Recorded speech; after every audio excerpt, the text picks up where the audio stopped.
하나님 아버지와 우리 주 예수 그리스도로부터 오는 은혜와 평강이 오늘 모이신 여러분과 함께하기를 바랍니다.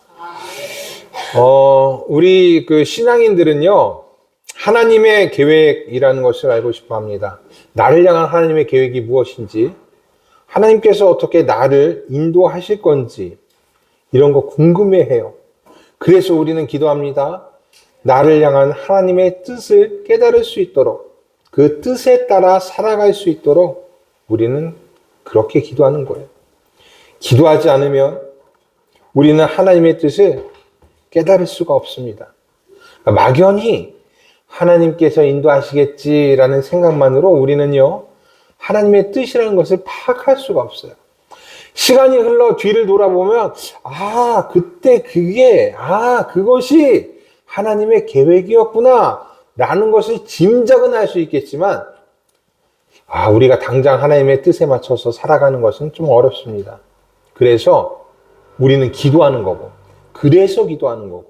기도를 통해서 하나님의 계획을 묻고 들으며 그 계획대로 우리를 인도해 달라고 구합니다.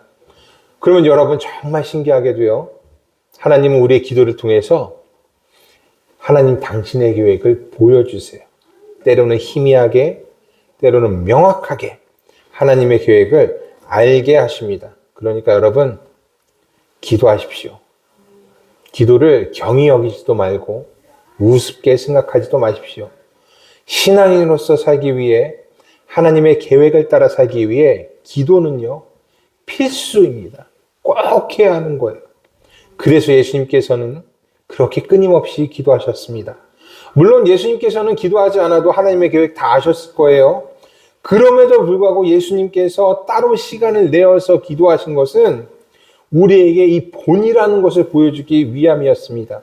새벽 미명에 한적한 곳에 가셔서 기도하셨고, 틈이 날 때마다 제자들, 무리들을 떠나서 기도하셨고, 산에 올라가서 기도하셨던 것은 오직 기도를 통해서만 우리가 하나님의 뜻을 깨달을 수 있다는 것을 가르쳐 주시기 위한 것, 본을 보여주시기 위한 것이었어요.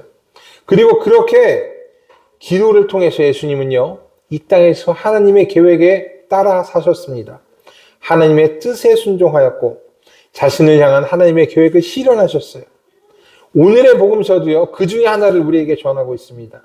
예수님께서 하나님의 계획을 명확히 깨닫고 계셨다는 것을 가르쳐주고 있어요. 그리고 그 모든 깨달음이 바로 이 기도를 통해서 오게 되었다는 것도 말하고 있습니다.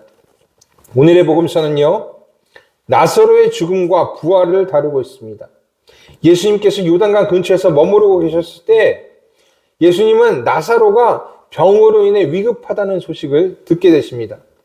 나사로의 남매였던 마르다와 마리아는 예수님께 사람을 보내서 나사로의 위급한 상태를 전합니다. 하지만 예수님은요, 바로 나사로에게 가지 않으세요. 오히려 나사로의 병이 하나님의 영광을 위한 것이다. 그리고 이 병으로 인해 자신이 영광을 받게 될 것이다 라고 말씀하시고 그냥 계시던 곳에 이틀을 더 거하십니다. 평소 예수님 같았으면 얼른 가셨을 거예요. 회당장 야이로의 딸을 살릴 때도 예수님은 거침없이 가셨습니다. 하지만 이번에는 예수님은 계시던 곳에 이틀을 더 유하시고 그 후에야 나사로에게 가십니다. 이 사이에 나사로는 병자에서 사자가 됩니다. 죽게 된 거예요. 죽음을 맞이합니다. 예수께서 나사로가 있는 베다니에 도착하셨을 때는 이미 나사로가 죽은 지 4일이 지난 때였습니다. 그래서 사람들은요, 예수님의 방문을 조문이라고 생각했어요. 위로하기 위한 위문이라고 생각했습니다. 마리아도 예수님의 방문을 조문이라고 생각했습니다. 그래서 똑같이 마리아도 이렇게 얘기합니다. 주께서 여기 계셨더라면 내 오라버니가 죽지 아니하였겠나이다 라고 말해요. 요한복음 21장 21절 32절에 똑같이 마리아도 이렇게 이야기합니다. 하지만 예수께서는 이런 그들을 위로하지 않으세요. 마르다를 위로하지 않으십니다. 하나님께서 우리 나사로를 천국에 들이실 것이다. 하나님이 평안하게 할 것이다. 이런 말로 위로하지 않으세요. 예수께서는요, 위로를 바라고 그 자리에 있는 마르다에게 부활의 말씀하십니다. 내 오라비가 다시 살아나리라. 이것이 위로를 기다리고 있는 마리아에게 주신 예수님의 말씀이었습니다. 그러나 마르다는 이를 오해합니다. 대부분의 유대인들은요, 이 세상이 끝나는 날 의인들은 다시 부활할 거라고 믿었어요. 모든 유대인들이 다 그렇게 믿었습니다. 그리고 바리새인도 이거 굳게 믿고 있었어요. 부활이 우리 기독교 신앙에만 있는 게 아니에요. 유대교에도 있습니다. 하지만 그 부활은 우리랑 조금은 달라요. 자, 사도행전 23장 8절에 이렇게 쓰여져 있어요. 이는 사두개인은 부활도 없고 천사도 없고 영도 없다 하고 바리새인들은 다 있다 함이라. 성경이 말하고 있는 것은 부활을 바리새인도 믿고 있었고, 그리고 바리새인들이 대표하는 민중들도 이 부활에 대해서 알고 있었다는 것을 말하고 있습니다. 그러니까 사두개인, 그러니까 제사장 쪽에 속하는 신분이 높은 사람들, 귀족들은요, 부활 믿지 않았어요. 현세적이었습니다. 그런데 민중을 대표했던 바리새인들은 부활을 믿었고, 마르다 역시도 이 민중에 속한 사람이었기 때문에 세상의 끝에 부활이 일어날 것이다 라는 것을 믿고 있었습니다. 하지만 예수님께서 말씀하신 부활은요, 그들이 믿고 있던 부활이 아니었어요. 예수님 자신을 통한 부활이었고 자신을 통한 영생이었습니다. 그래서 예수님은 마르다에게 나는 부활이요 생명이니 나를 믿는 자는 죽어도 살겠고 무릇 살아서 나를 믿는 자는 영원히 죽지 아니하리니 이것을 내가 믿느냐라고 말씀하십니다. 예수님 계신 곳에 부활이 있고 생명이 있다 라는 것을 마리아에게 가르쳐 주신 거예요. 우리는 이거 잊지 말아야 합니다. 예수님 계신 곳에 생명이 있다는 것, 예수님 계신 곳에 부활이 있다는 것, 이것을 우리가 잊게 되어서는 안 돼요. 우리는 이렇게 생각합니다. 그냥 예수 믿다가 죽으면 언젠가 부활하게 되겠지. 그래서 하나님의 심판대 앞에 세워지겠지. 이렇게 생각해요. 또는 예수님 믿으면서 착하게 살면 천국 가고 예수 안 믿으면서 못되게 살면 지옥 가겠지. 이렇게 생각하기도 합니다. 하지만 이런 것이 아니에요. 예수님을 믿는 동시에 부활이 우리에게 주어지고 믿는 동시에 우리에게 생명이 주어지는 거예요. 그래서 우리는 우리의 신앙을 부활 신앙이라고 부르면서 고백하는 것입니다. 예수님이 곧 부활 자체이고 영생 그 자체이기 때문입니다. 그리고 모든 신앙인들은요, 이를 믿는 믿음 가운데서 살아가게 되는 거예요. 나중에 찾아올 부활, 내 선행과 내 악행에 의해서 지옥과 천당으로 나눠지는 그 다음 생을 말하는 것이 아니라 믿음으로 우리에게 찾아온 부활을 누리면서 살고 있는 것이에요. 예수님은 이를 사람들이 깨닫기를 바랬습니다. 그러나 부활의 말씀을 들은 마르다도 그 자매 마리아도 문상을 온 사람들도 심지어 제자들도 이것을 깨닫지 못해요. 그리고 그저 슬퍼하며 옵니다. 죽음 앞에서 그들이 할 수 있는 것은 슬퍼하면서 우는 것밖에 없었어요.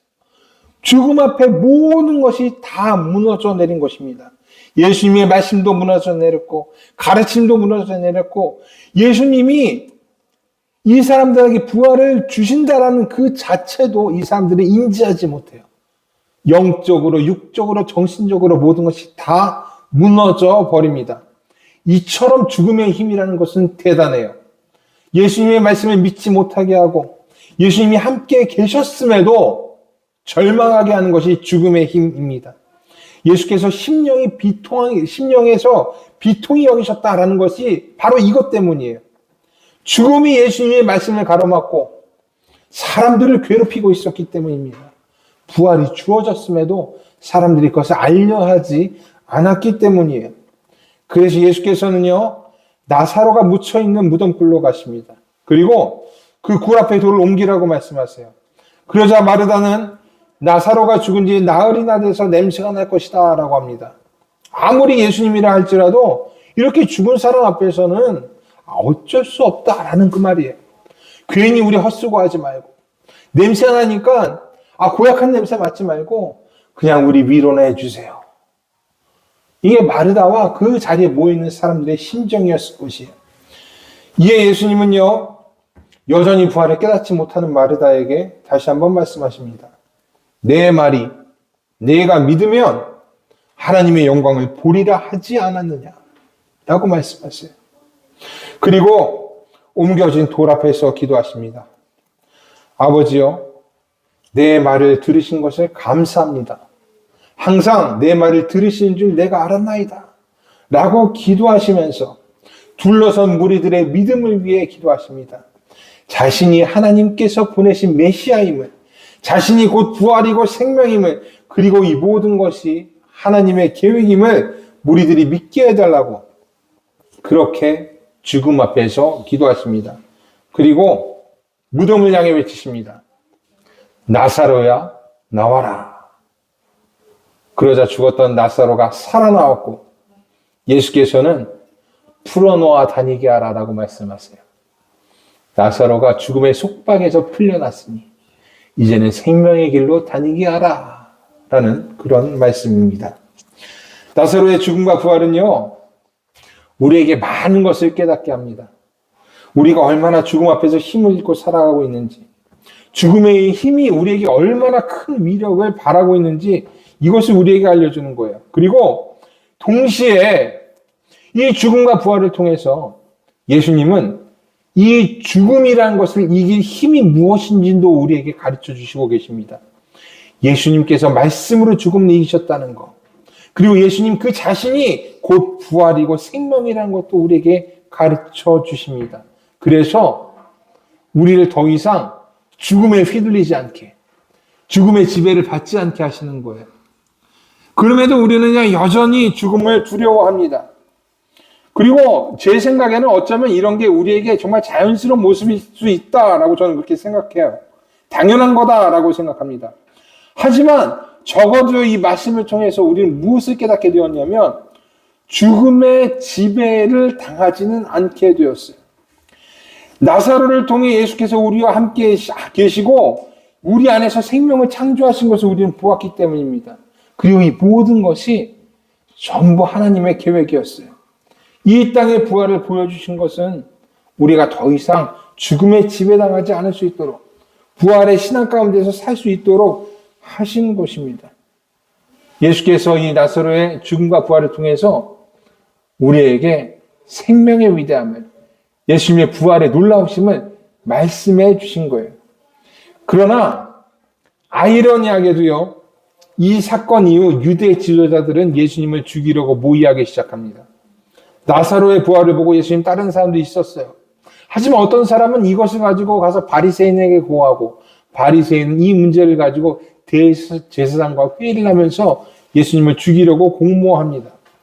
나사로의 부활이 곧 예수님을 죽음 가운데로 내몰게 되었던 것이에요. 하지만 예수님은 결국 이 죽음을 피하지 않으세요.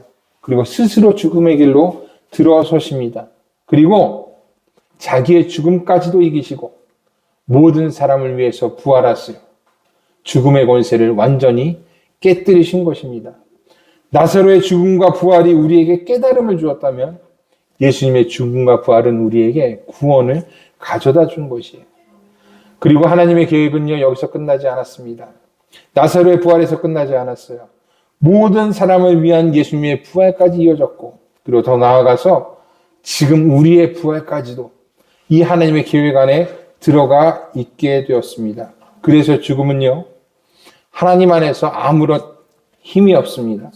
하나님은 우리가 끝이라고 생각하는 죽음 밖에서도 일하시고 그 계획하시기 때문입니다. 사랑하는 여러분, 우리는요, 주님의 고난을 기억하면서 겸손과 슬픔 가운데 사순절을 보내고 있어요. 하지만 이 겸손과 슬픔 가운데 보내는 사순절 가운데서 우리가 기억해야 되는 것은 이 사순절의 슬픔 뒤에는 부활의 기쁨이 우리를 기다리고 있다는 것입니다. 그렇기 때문에 우리의 슬픔은요, 그냥 슬픔으로 끝나지 않습니다. 우리의 슬픔은 기쁨이 되고 우리의 죽음은 부활이 되기 때문입니다. 예수님께서 나사로를 죽음 가운데서 부르셨듯이 우리도 부르실 것이기 때문이에요. 그래서 우리가 이 부활의 신앙을 갖고 살아간다면 이 사순절 가운데서도 우리는 기뻐하며 예수님의 고난을 묵상할 수 있게 될 것입니다. 이 놀라운 소식이 부활절을 기다리며 사순절을 보내는 여러분과 함께 하기를 바랍니다. 그리고 늘 기도함으로 하나님의 뜻을 따라 살아가는 여러분들이 되기를 원합니다. 나사로가 예수님의 말씀에 의해 부활하였습니다. 우리도 예수님으로 인해 부활할 것입니다. 모든 지각에 뛰어난 하나님의 평강이 그리스도 예수 안에서 여러분의 생각과 마음을 지키시기를 원합니다. 기도하겠습니다.